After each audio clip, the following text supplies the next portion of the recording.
Welcome folks, Flipknot here. Currently on the last ride of the Not Standard. Jenna gave me a call as I was wrapping up the review video for the Standard. Said, hey, there's this brewery down the street that's doing a bike night. You want to come out? And I just couldn't say no, man. Just like one more ride, one more video.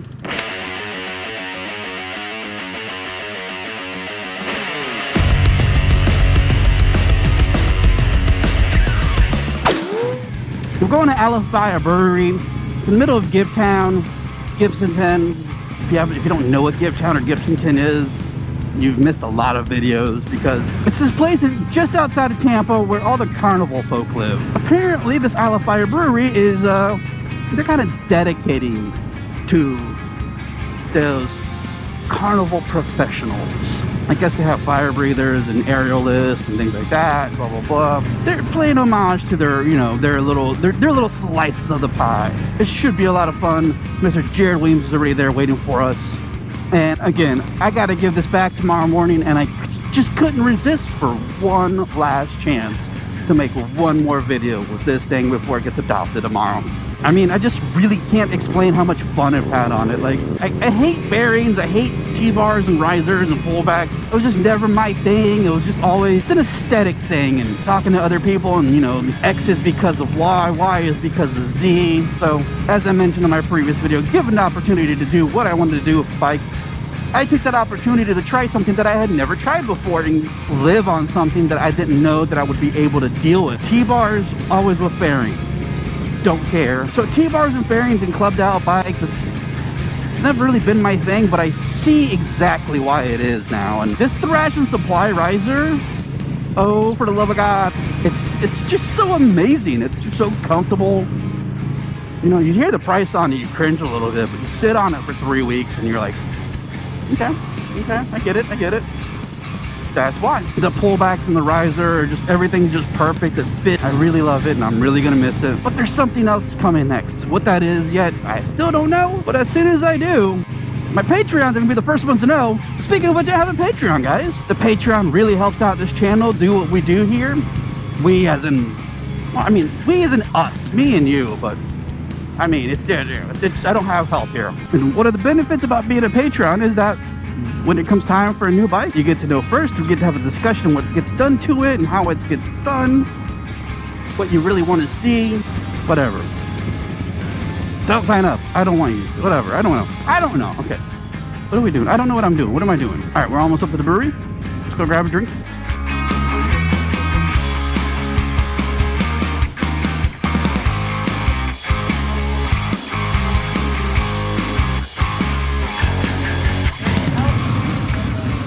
So apparently we made it, and Jared's been inside already. What are we missing? Well, we are in Gibtown, which is home of the Carnies.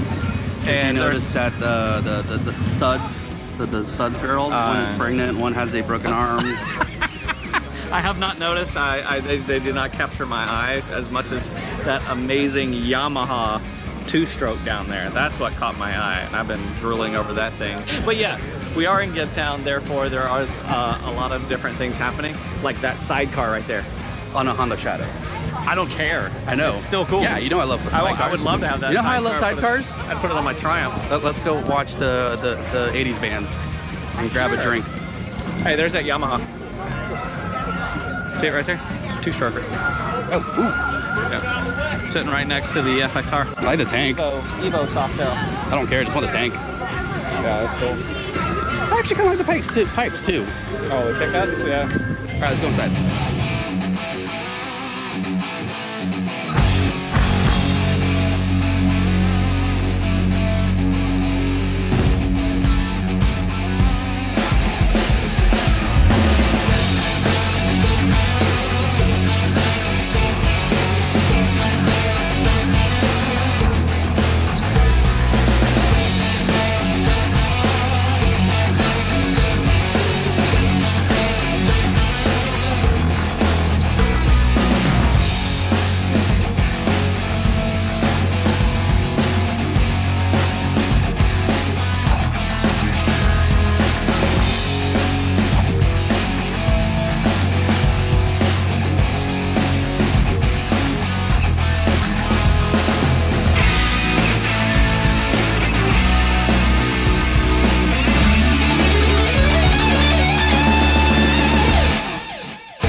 In case you haven't noticed, it's gotten real ugly out really quick. It's all coming from over there, and I'm going that way. I'm gonna try to beat the son of a bitch and get back to safety, which I'm already pretty much there. All right, sweet. I'm gonna go home and look over some of the footage from the last couple of days, see what I got. Hopefully I don't have to re-record anything, just, you know, last minute details, quick little B-rolls that I might have to do. Tomorrow morning's the day we'll say goodbye.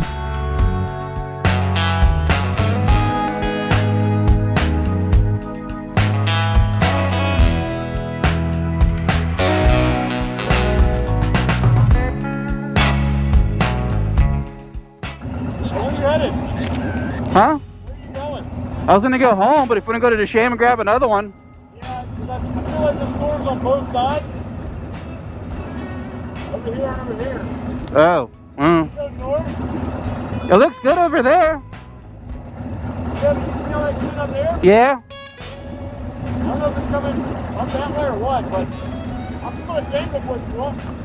Let's see what it looks like. Yeah. I'll probably get it in the way. Yep. When I walked outside, lightning bolt like 30 feet. Oh, bro, yeah. I fucking almost hit the ground. I saw it like right in front of me.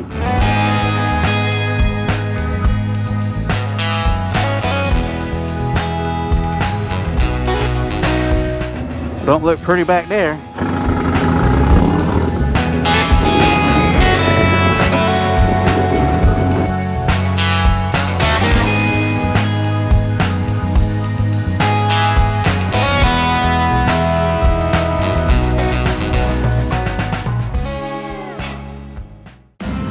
So here we go, slowly getting on the crosstown, getting a couple more tolls on Bird's Dime. Thanks guys, I love you. Again, bill me if you have to. But at the same time, I've never gone this way to Bird's. So I wanted to do something new and different and scenic for the last time on this motorcycle. I don't know if you guys noticed from the footage from last night, it got real dark real quick.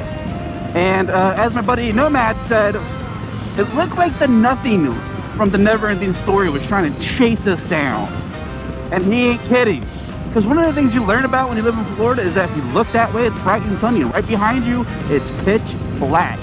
I swear to God, I've never been that close to a lightning strike. I felt like 1000% was about 10 to 15 feet away from me. I could see the thickness of the electrical charge shooting back up to the clouds. Yes, lightning goes up, not down. Science! Not the point, not the point, not the point. But as we take our final journey on this motorcycle, we'll have to remember all the journeys that I've taken on this motorcycle. The things this motorcycle has brought me and all the joy and first-time experiences. It's the first time I got to cross state lines on a motorcycle. It's the first time I went camping ever, period. On top of that, first time going moto camping. This thing's a freaking beast. It can do anything you need it to. It's more than fast enough to do anything that you need it to. It'll keep up. Yeah, it's not going to be the fastest thing on the street, but at the same time, you know anything about Harley Davidson, they kind of max out all their motorcycles at roughly 110, and when you're trying to go fast, you hit 110 real fast. Doesn't really matter who gets to 100 first, you're going to stay at 100. This motorcycle's completely changed my mind on club style motorcycles. I have to admit to it. I can't deny it, it's true. Wait, no. Shit. Ooh. I can do it, I can do it, I can do it. We're good, we're good, we're good. Again, I've never gone this way before. So, also this part of the bridge is brand new. They just opened it, which is also why I want to take it. But as I was saying before I almost killed myself, this motorcycle's completely changed my outlook on club style motorcycles. There's a rhyme and a reason for it. Who would have thunk? At the same time though, it's the scenario of people that do things for aesthetics and people who do things for a reason. A lot of people, I think, put on club style things for the aesthetics of it. They want to have a club style aesthetically looking motorcycle. They're not putting T-bars on because they're splitting lanes, because you can't legally do that anywhere but California, I think. So T-bars almost anywhere else is almost a moot point. But risers and pullbacks, now that shit be comfortable, boy. Yeah, like this is great. My arms are just perfectly slouching, like there's still a little sag in my arms. I can still move them forwards and backwards to give myself a little more or less. I really got great control over the motorcycle with it, which I think is a phenomenal thing. It's so rad. Sometimes you just learn new things the hard way. Because I'm stubborn. Regardless of that, I've always only just ridden a motorcycle. I didn't know I didn't know ideas. I didn't know philosophies. Like, nobody told me about engine braking until like 2 years ago. You know, like there's just certain things I was never taught. I only found out about counter steering over here in another conversation, and I'm like, what's going on with that? So I hopped on my motorcycle and I just pushed. I go, hey, I'm going that way now. These aren't things that people have like sat me down and go, okay, let's talk about the birds and the bees and counter steering.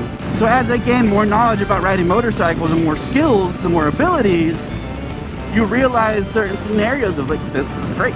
What a better view for one last ride.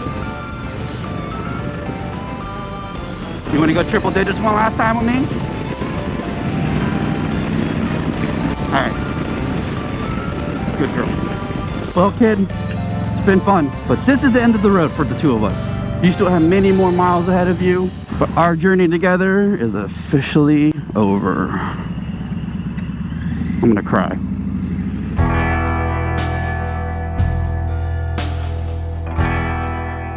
Well, that's official. Last time I'm ever gonna ride this motorcycle.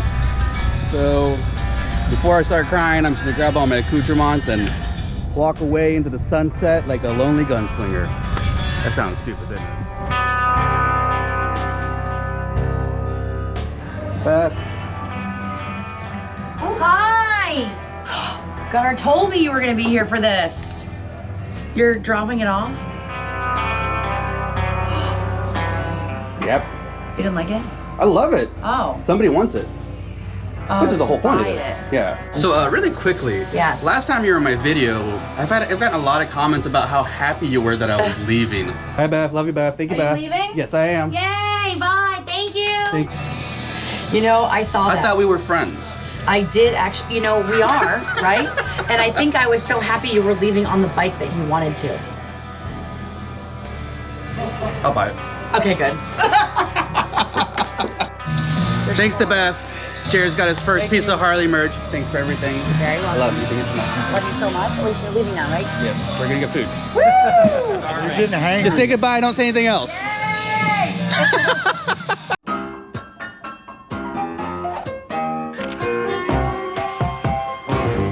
So I'm super sad that I had to get rid of that motorcycle, but all fat kids considered, we decided that we're gonna try this new place called Paul Chicago Pizza because I love Chicago pizza, and when I lived in Chicago, that's all I ate half the time.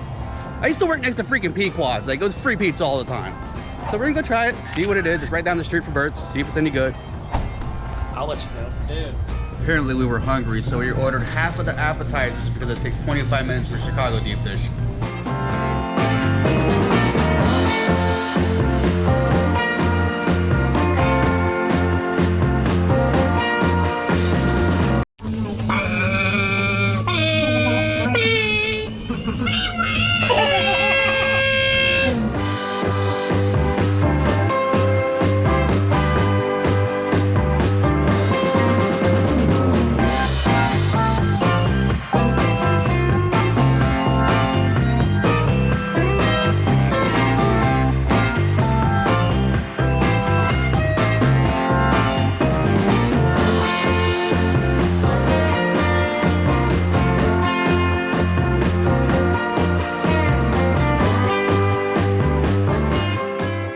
Thank you again, that was awesome. All right, so officially the best Chicago pizza I've had outside of Chicago. Still not Chicago pizza. Great cheesecake though. I like the cannoli a lot. Not as much as Jared did. He was licking the tip. Well, forever at a gas station, AJ. But, you know, new adventures again because back on the Bonneville, guys.